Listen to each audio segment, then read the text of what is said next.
Hey everybody, welcome to the OMG Tarot podcast. I'm your host, Lindsay, aka OMG Tarot. As you might hear, I've got a little bit of a different mic setup going on this time. Listening to it, I'm kind of wondering, is it time to start doing some ASMR tarot stuff? I'm just picturing it right now. Put on my best ASMR voice. You've pulled the Seven of Wands. I can see that you've been making a wide variety of efforts in an attempt to achieve the goal that you've set out to achieve. Don't give up, because if you take a brief pause, you'll be able to see that you've actually made more progress than you might initially recognize. Or is it more of a whisper? Let's try that. This is the Five of Swords. You feel overwhelmed by the amount of information that's being thrown your way. In an effort to combat this sense of overwhelm, you're grasping, reaching for whatever information you have at your disposal that you could use to your advantage.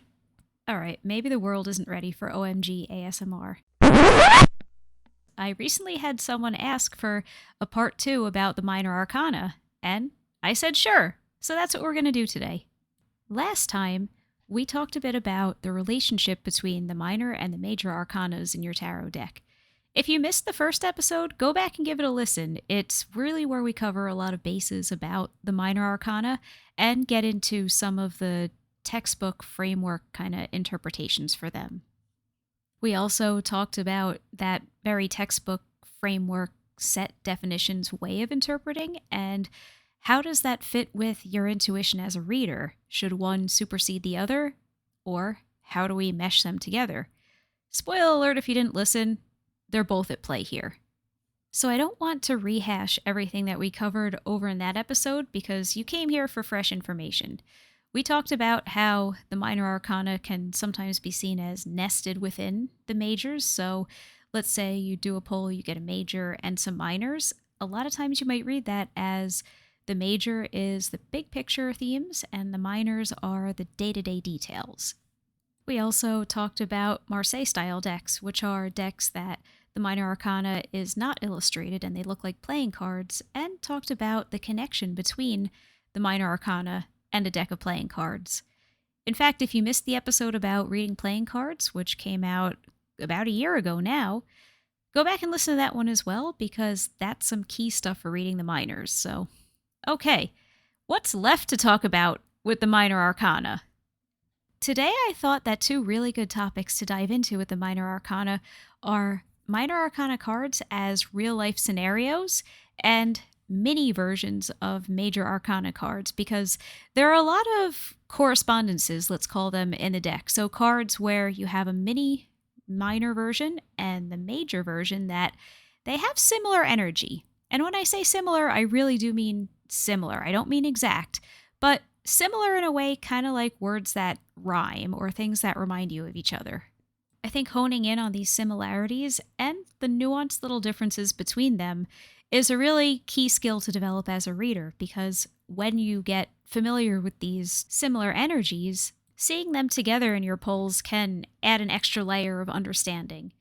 And then just for even more understanding, you might see two similar cards together or perhaps separated by another minor card or another major card, or even separated by a few cards. So let's talk about that one first, because we've already started going down that path, so let's just keep on going down it. You might have seen the Two of Cups referred to as the mini lovers. It's easy to see why. Look at both of these cards. In both cases, you've got two people who are looking at each other, and they're clearly in communication with each other. And it's good communication. It's not like the people on the Five of Wands who are all beating each other up. These people seem to actually be enjoying their conversation. In fact, dare I say it, they're loving this conversation. And I think you can see these as kind of the small and big version of very similar energies. In the Two of Cups, we see a fresh new relationship, and we see a lot of exchange between the people. It's cups, so it's emotions, and it's what do I feel? And take a look up above them. We've got that winged lion head with the caduceus.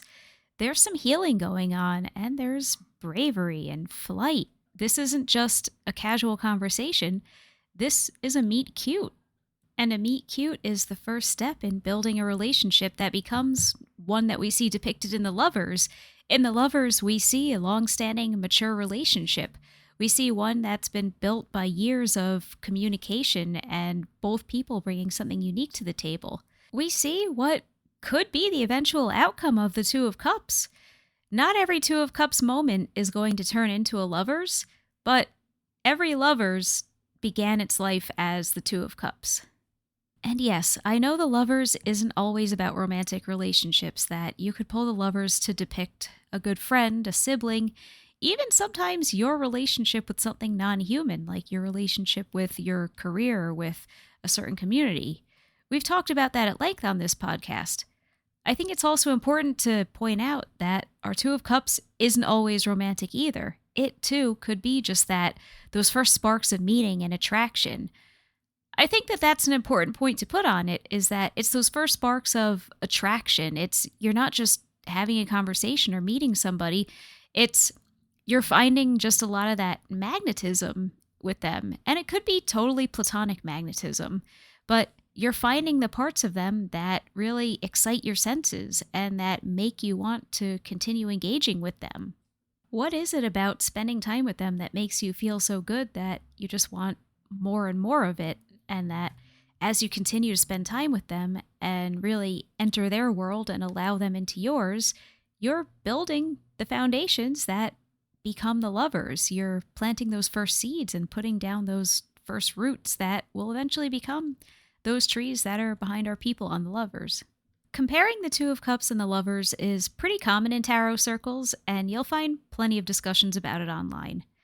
Next, I want to go into a couple of pairings that I haven't seen quite as much discussion about, but for me personally, I feel like they kind of rhyme. One of those pairs is the Hanged Man and the Four of Swords. Now, hear me out on this. We know that the Hanged Man is a point in your life where you feel like you're stuck. The Hanged Man is hanging upside down by his ankle, and he's looking around. He's slowly becoming more enlightened by what he sees around him and what he's forced to observe. But the key part of this card is that he can only observe. He's not in a position to be participating or giving his opinion or moving around. He only gets to look and understand. Now consider the Four of Swords. On the Rider-Waite-Smith deck, that's the one where we see that gold sarcophagus that looks like a person is sleeping. There are 3 swords hanging up on the wall and 1 sword on the side of this sarcophagus, and we also see light filtering into the room through a stained glass window. So right away, we see that there are a lot of questions about knowledge versus faith happening in this card. Why do I say that? Well, firstly, because it's a swords card, so we're dealing with the mental parts of your life. What are your thoughts? What do you understand? What do you know? And then take a look. That stained glass window that's set into a pretty thick wall reminds me and a lot of other readers of a church. This isn't the only depiction of a church in the Rider-Waite-Smith deck. We also see one in the Five of Pentacles, but we're not going to get too far ahead of ourselves and talk about the Five of Pentacles here. Let's think about, what does a church symbolize? It symbolizes the Christian faith, and it can also symbolize the Christian faith as an institution. Remember to drop this deck into context. It was illustrated by Pamela Coleman Smith, who was a member of an occult secret society, and she was illustrating it during the first decade of the 20th century. So let's just remember that from her perspective, as well as that of Arthur Waite, the man who commissioned this deck, they saw themselves as outsiders and counterculturalists. They were running counter to the dominant religion, which was Christianity. So we also see this idea in the Hierophant, this idea of the church as tradition and expectations, and basically the governing body that puts forth what are the morals that you're expected to live by. I think, as just an aside here, maybe it would be worthwhile to do an episode about other tarot systems that aren't the Rider-Waite-Smith system, because a lot of readers have very valid critiques of this system and this interpretation of the cards that kind of became the standard, but you also always have to remember you're reading these cards through the perspective of the individual who drew them. So you really can't read the Rider-Waite-Smith deck without getting some bit of, well, what did Waite and Smith think about their subjects? How were they choosing to represent the ideas from the tarot and make them accessible and palatable to people in the early 1900s? Specifically, people in the early 1900s who would have been part of their group, the Hermetic Order of the Golden Dawn. But that's another discussion for another podcast. Let's stay focused here. So, looking at our Four of Swords, we've got what appears to be a sarcophagus within a church. And we know that we're dealing with the mind and thoughts and understanding. We're also dealing with a 4, so this idea of staying within your comfort zone and knowing exactly 2 + 2 = 4, what makes sense, what's established and known. So you could read the Four of Swords as trust what you've observed and experienced. If you've seen it with your own eyes, heard it with your own ears, trust that because you have that valuable knowledge. And then I think it's interesting that the faith part comes in because when you pull this card, you might find yourself being asked to cross-reference what you've tangibly observed with what you expected to be true and with what you believe to be true. After this comes our Five of Swords, which that's where the illusion starts cracking. But in our 4, we seem to be fairly comfortable in what we know to be true. But I do think that stained glass there is a small reference to, do you really know that to be true? Why do you believe that to be true? Did you observe it? Or are you trusting what you've been told to be true? We could go down this rabbit hole all day, and I think we could also make a pretty solid argument for comparing the Four of Swords to the Hierophant. But to bring it back to our comparison to the Hanged Man, he's literally looking at things and taking in all the information using his senses. He's challenging, well, what did I believe? And going on faith alone isn't going to work anymore because I'm hanging up here by my ankle with my other leg in a figure 4. What am I doing? All I can do is look. So I think in both cases, we see a lot of themes of testing the knowledge that you have, and maybe the things that you've observed also back up what you already believed. It's not always a, hey, what I believed turned out to be wrong. Sometimes what you believed turns out to be right. In any case, we're not arguing whether it's correct or not correct here. We're talking about the process. How are you understanding the information that you're presented with? And is that information making you see through illusions that you once held? Another Minor Arcana card that I feel like is in a lot of ways a mini version of a Major Arcana card is the Eight of Cups, which I think feels kind of like a mini version of the Tower. Or actually, to get a little bit more specific, I think that the Eight of Cups feels like the moment just after the Tower. If anything, the Eight of Cups to me feels like you could wedge it right between the Tower and the Star, and it tells that short story that goes between these two major chapters, that maybe our Eight of Cups is the filler episode between the two big dramatic episodes of the Tower and the Star. But actually, I think calling it a filler episode is kind of short-selling it because it is an important part of the story. I don't think there are any filler tarot cards. But now that I'm thinking about it, which card would be the anime beach episode?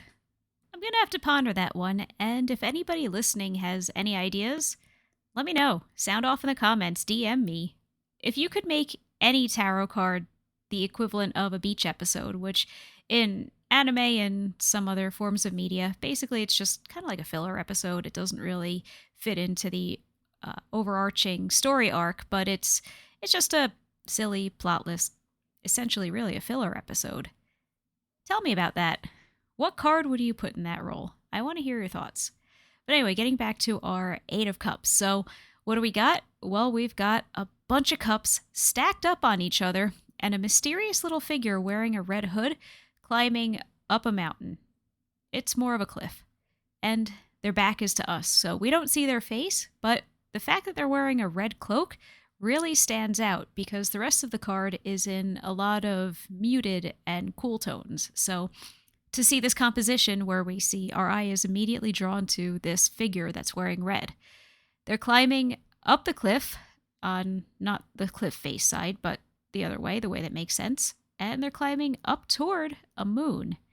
So we see a lot of walking toward the unknown and moving away from those cups. That's where I'm getting this as an after the tower moment. Because let's break that down. The tower is a revolution. It's everything is falling apart and crumbling down, and you're left back at square one to rebuild. Okay. Then after that, we have the star, which is I'm going to do things differently. I'm going to think outside the box. I'm also going to act more so in accordance with how I can best serve the community, because by serving the community, I'm also serving myself. It's a sense, there's a lot of responsibility in that card.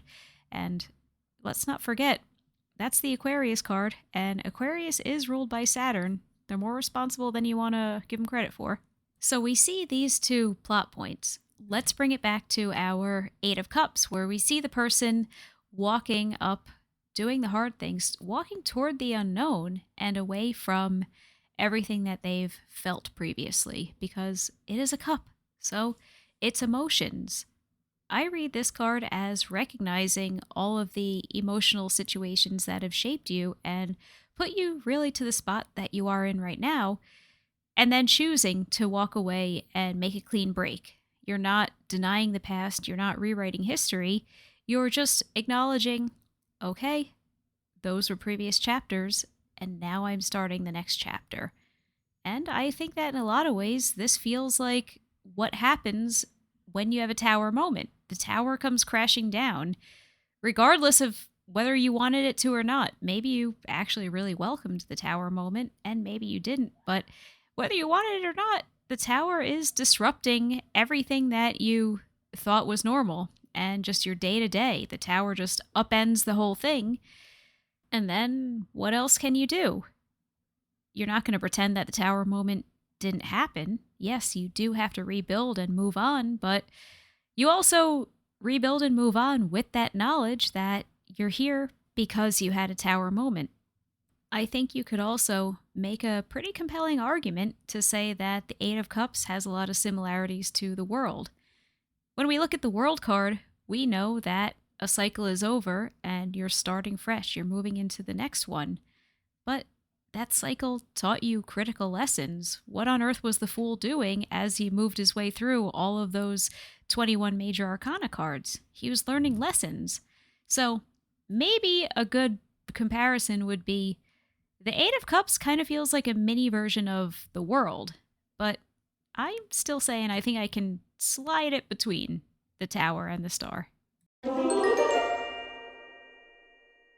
So when I'm saying that these major and minor cards rhyme or have similar energy, I'm saying that they hit similar plot points, but they're not identical. In every case, the Major Arcana card is going to be the one that's a lot more layered.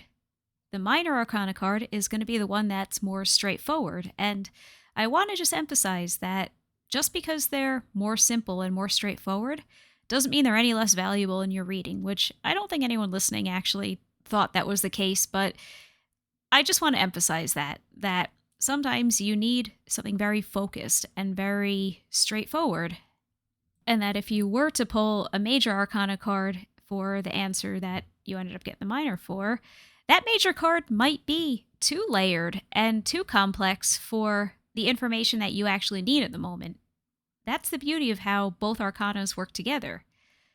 For all my astrologers out there, I want to make this comparison. You know how in astrology they say that a square has the same energy as Mars?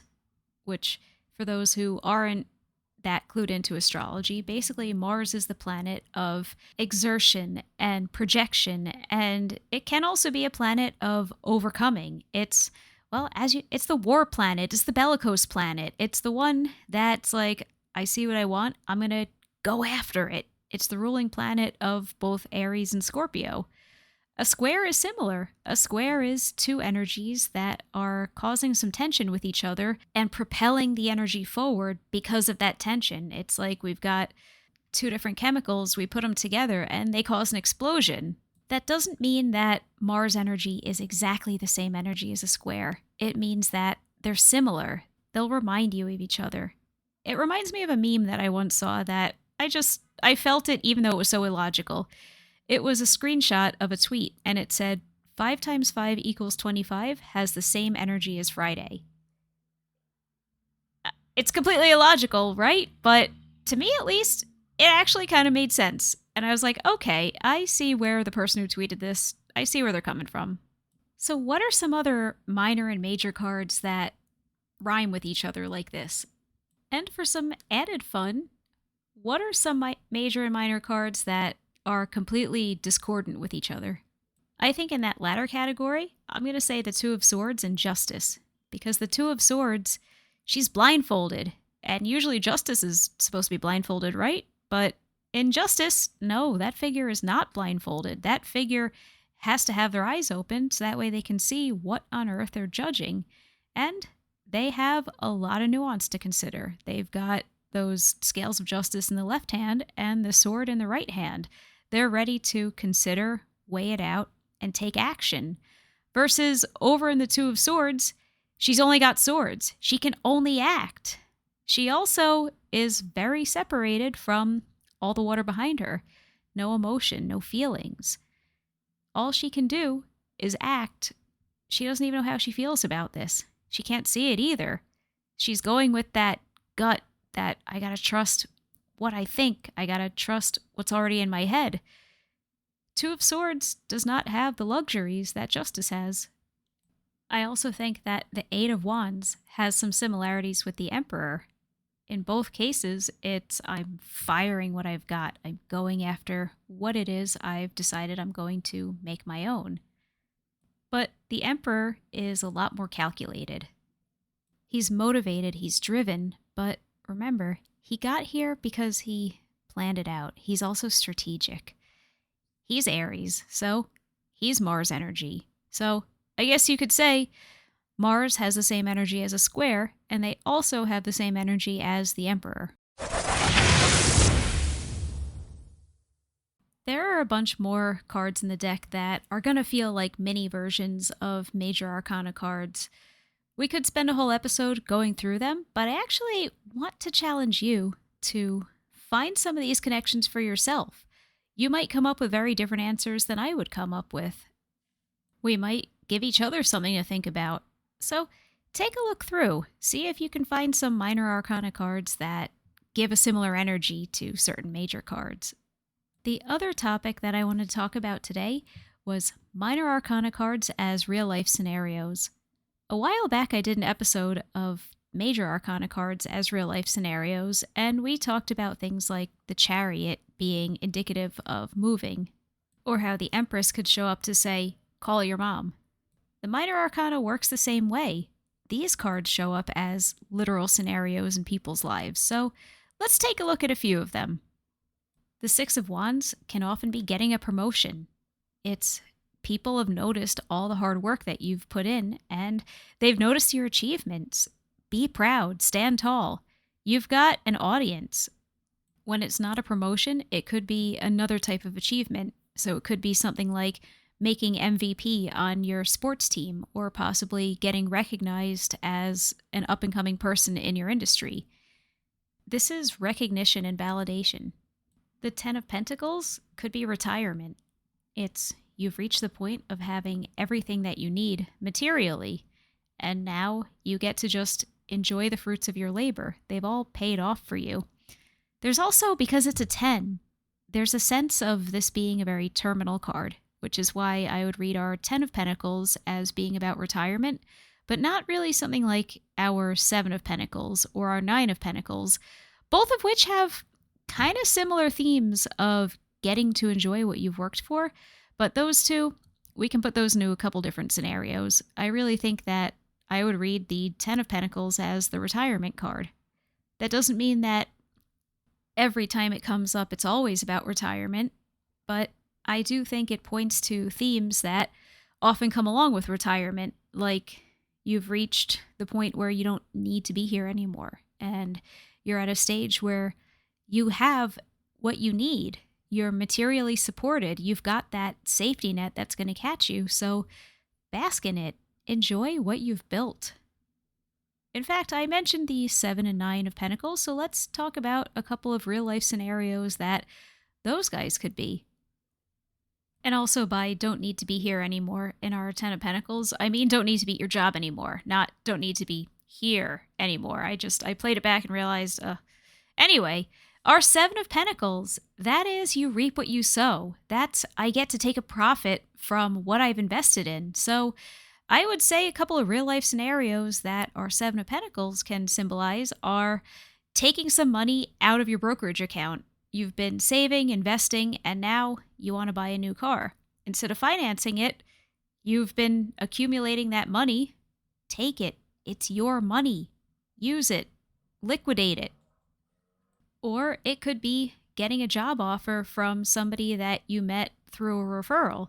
You've been putting in all this hard work of networking and building connections in your industry and even outside your industry. And yeah, it's toiling work. You have to meet people and have coffee with people and take their business cards and maintain relationships and go on LinkedIn. But it all paid off because somebody you knew somebody who was hiring for a role that was a great fit for you. And they put in a good word for you, and now you've got a new job. You're not getting handed stuff on a silver platter. You worked hard for it, so enjoy it. Pat yourself on the back even. You're here because you worked hard to get yourself here. Our Nine of Pentacles has themes of I'm surrounded by everything I need, which I know sounds a lot like the Ten of Pentacles, and it is. Here's how I see the subtle difference between these two. I see the 9 as being a whole lot more immediately about the things you're surrounded with, versus the 10 is where you are in your life as an individual because of those things.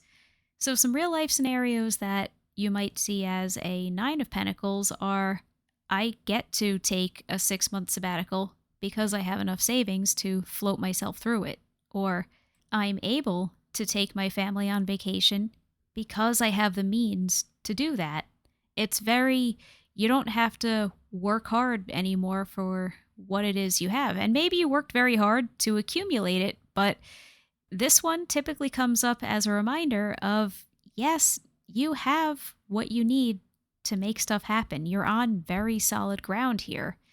It follows the Seven of Pentacles. I think the Seven of Pentacles is more about that exchange of I put in the hard work, I tended to it, I really took care of what it is I'm building, and now I'm getting that payoff. The 9 is more like enjoying that payoff. The 9 is what you do after the 7, and the 8's in there somewhere. The 8, I think, is largely recognition that the 9 is possible, and also that beyond the 9, the 10 is possible. The 9 is the one where you see that light at the end of the tunnel. So you're work. Let's get this done. Let's do our thing. It's also Sun in Virgo. We haven't even talked about the astrological associations of the Minor Arcana here, but that's what the 8 of Pentacles is. And maybe in a follow-up episode, we'll get into those details. But I want to move away from astrology a little bit because I know I just triple whammied you guys with a bunch of astrology episodes. And this is OMG Tarot, not OMG Astrology. And I know a lot of you like astrology. I love astrology, and we're going to talk about it again, but I didn't want to get so far away from tarot content that it's like, hey, what kind of podcast is this? Let's switch gears and talk about a different suit. Let's talk about the cups. We, earlier in this episode, discussed the Two of Cups and how it's a meet cute. It's those first feelings of, hey, I find myself attracted to this individual. I want to keep engaging with them. I want to talk to them more and hang out with them and get to know them. Maybe the Two of Cups moment is the moment that you met the person who ended up making the referral that got you that job that is now your Seven of Pentacles paying off. So maybe our Two of Cups is that one-to-one for coffee that you set up with someone you met at the networking event. Or maybe the Two of Cups is finally striking up a conversation with that classmate of yours who sits a couple rows over, but you notice them every time you guys go to class, and maybe they're kind of cute, and maybe you finally mustered up the courage to say hey on the way out of the classroom, and from there, now more conversation will happen. Maybe you exchange numbers. Maybe you decide, hey, let's grab a coffee together after class next week. We also talked a bit about the Eight of Cups in a very abstract kind of way. We kind of stuck it in between two major Arcana cards, but what are some real life scenarios where this card might come up?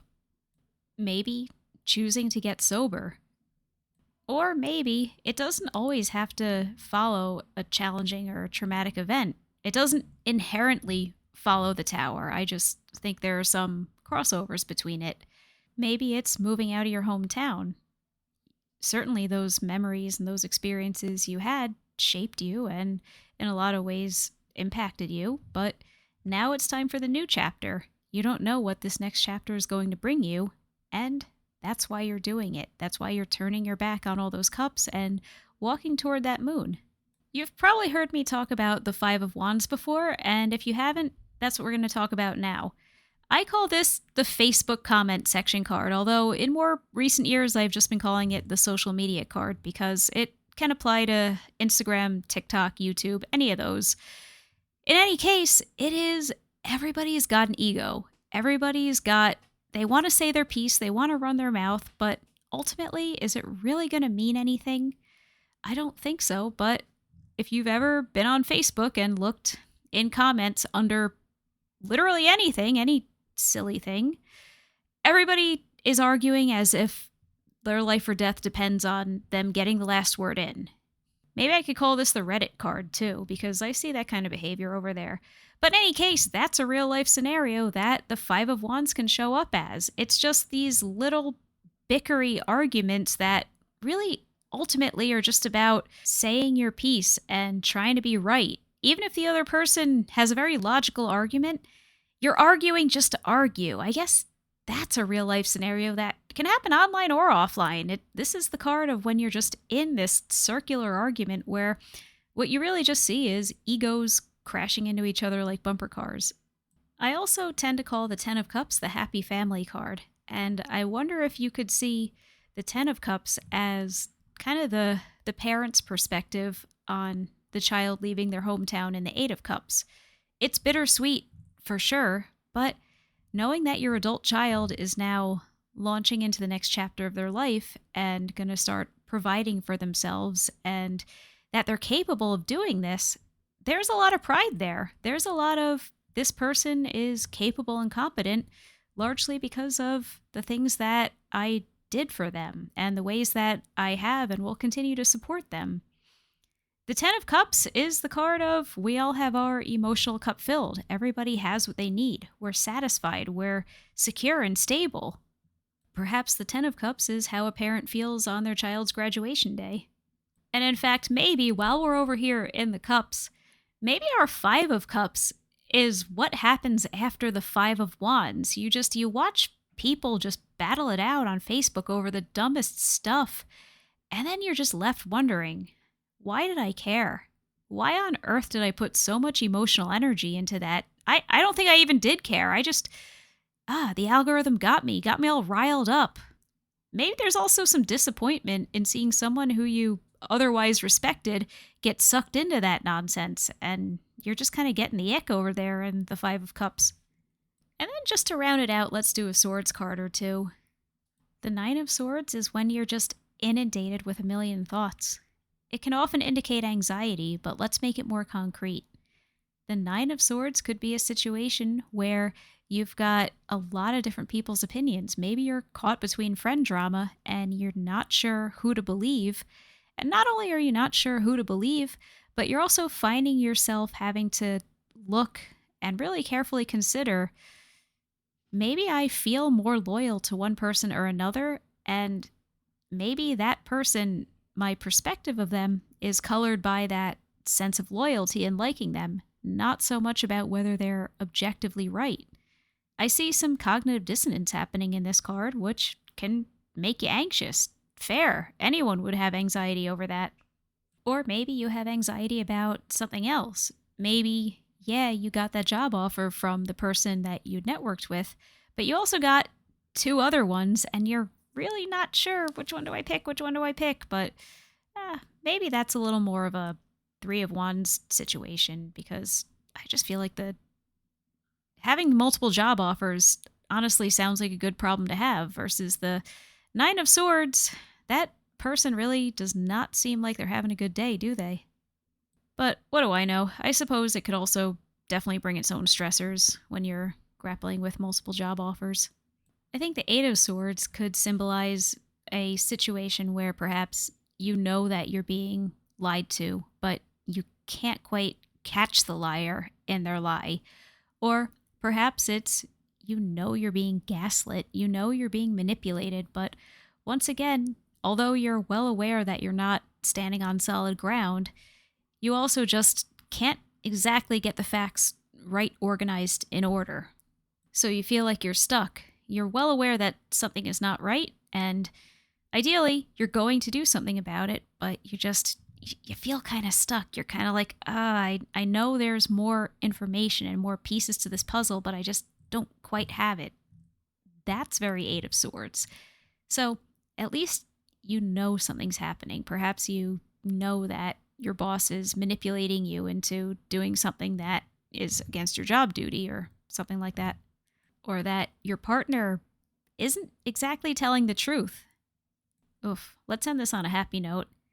I think the Seven of Cups is a really great brainstorming session. I think anyone who's ever done something creative has had Seven of Cups moments. It's where just you're alone with your notebook or your collage or your instrument, whatever it is that you express your creativity through.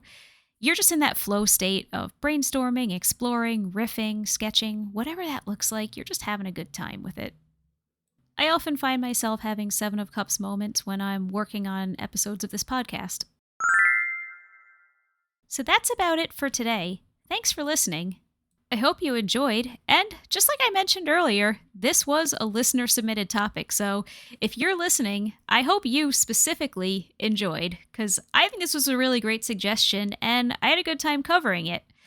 To everyone else, if you've got ideas for episodes to cover in the OMG Tarot podcast, let me know. I'm always open to suggestions. I've got a growing list of topics that I'd like to explore, but if you've got something that you want to hear about, tell me. It might already be on my list, or it might not. So let me know. And now you might be wondering, how? Well, two ways. You can send me an email at omg@omgtarot.com, or you can DM me on Instagram. My handle is its_omg_tarot. So, yeah, give a follow. Drop it in the comments too if you want over here on Spotify or Apple Podcasts, but honestly, an email or a DM is easier and faster, so let's just do that. Alrighty, that's about it for this week. Thanks again for listening, and we'll talk soon. Bye-bye.